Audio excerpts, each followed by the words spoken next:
often what pushes people over the edge.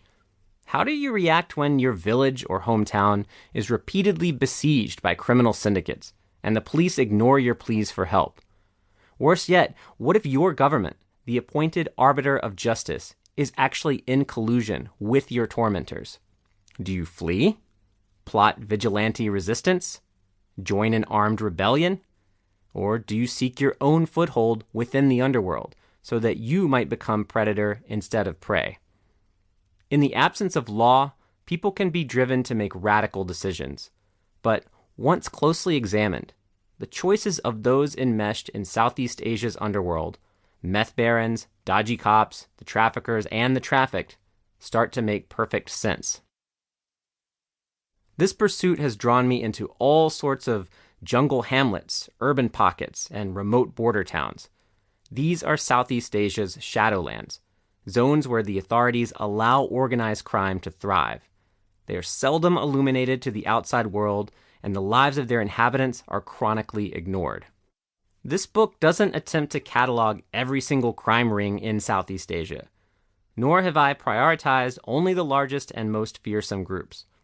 I've instead opted to profile a number of syndicates in Myanmar, Thailand, Malaysia, Vietnam, and the Philippines that, upon examination, tell us something indispensable about their surroundings.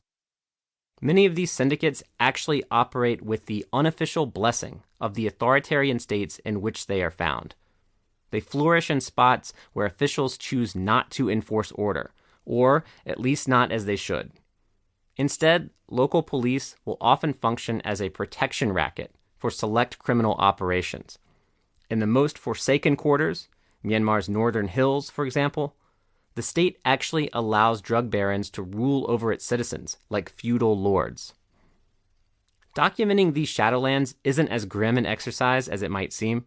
I've found that humor flourishes in troubled places. So does heroism. I hope to convey the warmth I've felt among guerrillas, brothel workers, and vigilantes. Some are among the most impressive people I've ever known. They are men and women who've learned to evade danger with brilliant ingenuity. Through their stories, I've attempted to sketch a broader portrait of Southeast Asia in the 21st century, a vision filtered through the lens of crime and state power.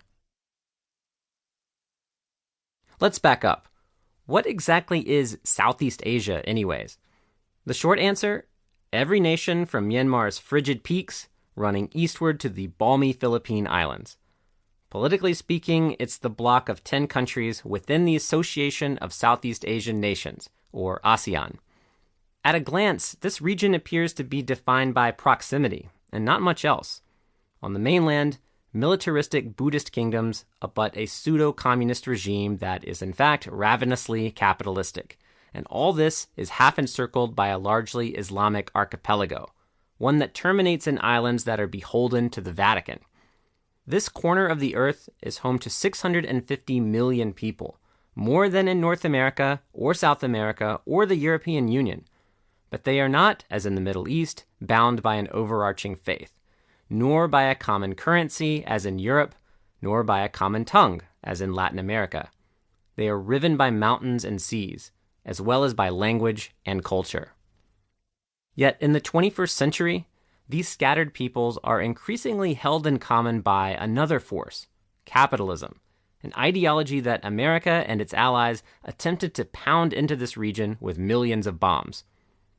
Those Cold War battles ended in American retreat, but capitalism won out in the end.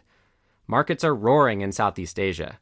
Among the world's major economies, only China and India are growing faster than ASEAN. This economic boom is widely regarded as a success story, but it has also cast the region into an era of social upheaval. For millennia, families grew what they ate and seldom left their little patch of land. Today, in practically every Southeast Asian nation, traditionally agrarian peoples have abandoned the fields in droves. Millions keep hurling themselves into a cash economy, a fast and plasticky world where basic nourishment comes not from the soil, but from 7-Eleven. Those raised in comfort are often tempted to lament the withering away of idyllic villages. But I've found that anyone who grows up yanking rice stalks from the mud seldom turns down a chance.